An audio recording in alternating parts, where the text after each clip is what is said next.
Friends, good afternoon. In Hebrews 4:12, the Word of God is alive and powerful, sharper than any two-edged sword, piercing even to the dividing asunder of soul and spirit, and of the joints and marrow, and is a critic of thoughts and intents of the heart. 2 Timothy 3:16-17. All Scripture is God-breathed and is profitable for doctrine, for reproof, for correction, for instruction in righteousness, that the man of God may be mature, thoroughly furnished unto all good works. 2 Timothy 2:15. Study to show thyself approved unto God, a workman that needeth not to be ashamed, rightly dividing the word of truth. We are going to take up this afternoon things that are very vital to our Christian life. First of all, an unknown author once said, "He who knows not, and knows not that he knows not, he is a fool, shun him. He who knows not, and knows he knows not, he is simple, teach him. He who knows and knows not he knows, he is asleep, wake him up. He who knows and knows he knows, he is wise, follow him." Now, knowledge, in a nutshell, is the key in life. But far more important for one's life is knowledge of what is really true in life. Now, what do I mean by that? Well, knowledge of truth is the key in life. As John 8:32 says, "You shall know the truth, and the truth shall make you free."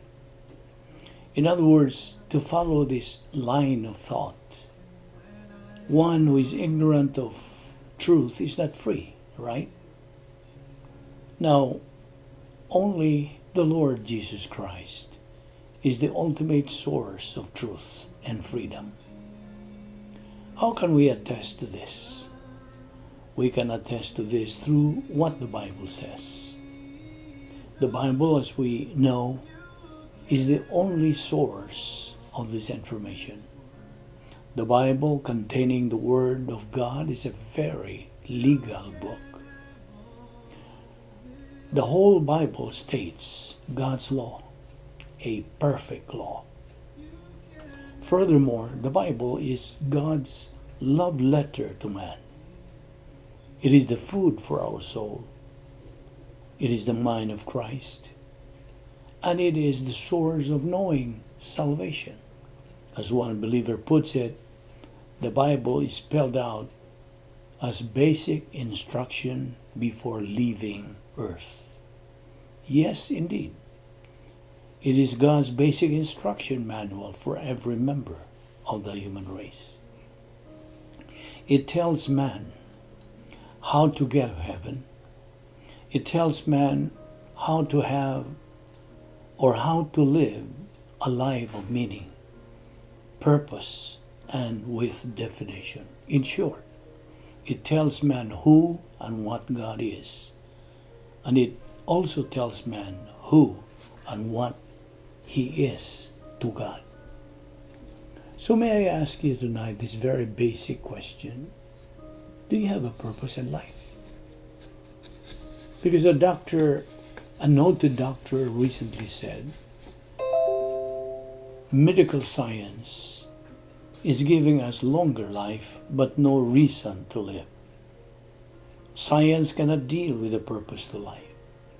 Meaningless, frustrated, unhappy people are saying that there is no real purpose in life. A person goes to school, he graduates, he marries, he gets a job, he has a family, buys a house, then works, then he retires. And what's next? He dies. Now, is this all there is to life? God created man and desires to have fellowship with him. No man has, number one, capacity for fellowship with God. Number two, he has a will, a free will, ability to choose. The gospel is the good news for the world. It's the bad news about sin and its consequences that makes the gospel of Christ such good news. Why? Because it is a message for sinners only. Now, who then are the sinners, you might ask? The Bible informs us the following. Number one, all are sinners. Romans 3:23 says, all have sinned and come short of the glory of God. Number two, all, without exception, are guilty. Romans 3:19 says, now we know that what things soever the law saith, it saith to them who are under the law, that every mouth may be stopped, and all the world may become guilty before God. Number three, all stand condemned before God. John 3:18 says, he who believes in the Son is not condemned, but he who does not believe is condemned already, because he has not believed in the name of the only begotten Son of God. And John 3:36 also says, he who believes in the Son has life, but he who does not believe in the Son does not have life, but the wrath of God abideth on him. And number four, all are under the penalty of spiritual death, which is eternal separation from God. Ephesians 2:5 says, it is by grace you have been saved. And number five, all are helpless to wipe out their own guilt. Romans 3:20 says, therefore no one will be declared righteous in his sight by observing the law. Rather, through the law, we become conscious of sin. Now, this blunt description of sinners presents an urgent need for a life-saving solution.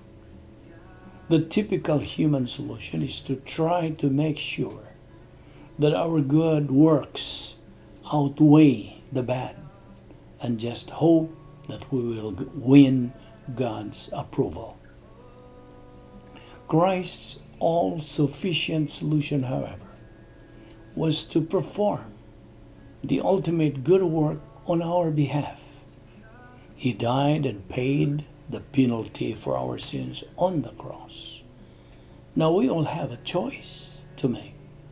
Accept or reject his solution. It's a matter of choice. So which choice have you made? Have you accepted Christ's forgiveness, or are you continuing to reject him? Remember God's word, which says, he who believes in the Son has life. He who does not believe in the Son does not have life, but the wrath of God abides on him. And so, the message is believe and go to heaven, or reject and spend eternity in the lake of fire. Choose.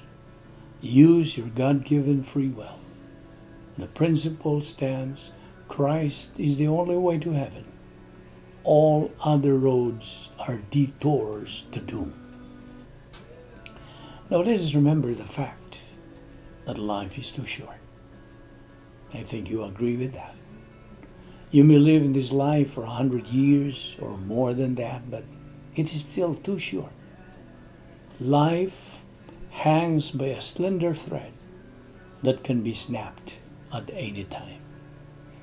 God, who owns that life, can snap it in his own perfect timing. Now, the latest count of world population is about 7 billion. There are 7 billion souls walking on the face of the earth, with 11,000 people added to that number every single hour. I repeat, every single hour. Of this 7 billion population, 900 million of them live in constant pain, including those who survived in devastating earthquakes in different parts of the globe, and 70,000 people die annually in traffic accidents. 4 million deaths from TB, and people die every minute by the thousands. Life indeed is fragile. Now, in the book of Ecclesiastes, chapter 3, verse 4, the Bible says, there is a time to weep, there is a time to laugh, there is a time to dance, there is a time to mourn. Yes, indeed, there is only a time for everything. James 4:14 says, what is your life? It is even a vapor that appears for a little time and then vanishes away. Now, a magazine publisher by the name of G.I. Rudale, a jealous advocate of health foods, claimed at the age of 72 that he would live to 100 years old. The same week that his prediction appeared in the New York Times, he was being interviewed for a television program, again claiming that his bones were as strong as ever. But moments after making his boast, he died of a heart attack. A certain Dr. Stuart Berger, a nutritionist, claimed that he had a formula for living past the century mark.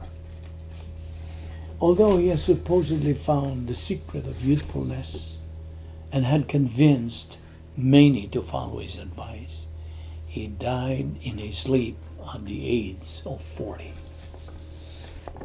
Now, common sense dictates that. Now, the question, by the way, that I would like to ask you is this all there is to life? Is this all there is to life? No, it's not. So, I would like to ask you that. Have you made your decision to believe in Christ? Because to believe in Him, that assures you of a home in heaven. Believe on the Lord Jesus Christ and you will be saved. Acts 16:31. Now, so many people today don't really know who and what God is. They think God is the one who just rules and dictates like a dictator. They only call on God when everything goes wrong in their life. And they would cry out the very cliches, why did God let this happen to me? They call catastrophes or unusual disasters in this world as act of God or Mother Nature. Actually, they don't know who and what God is. But let me tell you this. God is a giver. God gives out His word so man can know that He has a plan for man's life. God is organized. He is organized because He's perfect. And only a perfect person can produce a perfect plan. Now look at what He designed in the organization of your body and its respective functions in order for you to be alive. You have a heart covered by the sternum. You have a brain encased by the cranium. You have 2 feet, 2 hands, etc. Now look at all His creations, the moon, the stars, the galaxies, the space. Now why do the stars shine exist without smashing each other? God the Creator has a perfect design. And His plan for your life is perfect. The best and the highest plan that God can produce. So tonight, my friend, God is just waiting for your decision. the decision to accept His perfect plan of salvation. How? By believing in the Lord Jesus Christ as your Lord and Savior, and you are saved.